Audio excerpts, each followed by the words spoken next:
திமுகவில் பார்த்தீங்கன்னா அப்பா மந்திரியா இருப்பாரு, மகன் எம்எல்ஏ இருப்பார். அப்பா மந்திரியா இருப்பாரு, அவருடைய மகன் எம்எல்ஏ இருப்பார். திரு ஐ பெரியசாமி யாரு, அவர் மகன் எம்எல்ஏ. திரு நேரு அவருடைய மகன் எம்பி. இப்படி குடும்பத்தில் இருக்கிறவங்க, அந்த கட்சியில் இருக்கிறவங்க தான் பதவிக்கு வர முடியும்.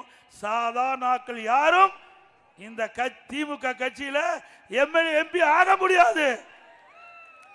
உதாரணத்துக்கு அனைத்து இந்திய அண்ணா திராவிட முன்னேற்ற கழகம், பொன்மனச்செம்மல் புரட்சி தலைவர் எம்ஜிஆர் இருக்கின்ற காலத்திலும் சரி, அம்மா இருக்கின்ற காலத்திலும் சரி, சாதாரண தொண்டன் கூட எம்எல்ஏ ஆக முடியும்.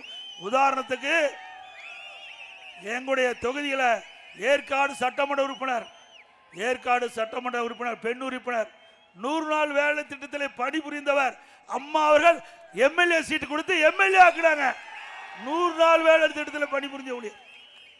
மீண்டும் 2021 அம்மா வெளியில வந்த அம்மாவுடைய அரசாங்கம் சரி, அண்ணா திமுக கட்சியும் சரி, அவருக்கு மீண்டும் ஏற்காட்டில் கொடுத்து மீண்டும் எம்எல்ஏ. அதே போல கள்ளக்குறிச்சி சட்டமன்ற இருக்கிறார்ல, அவர் பெயிண்ட் அடிச்சிட்டு இருந்தாருங்க. சாதாரண பணி செஞ்சார், கட்சிக்கு விசுவாசம், கட்சிக்கு உழைச்சார்.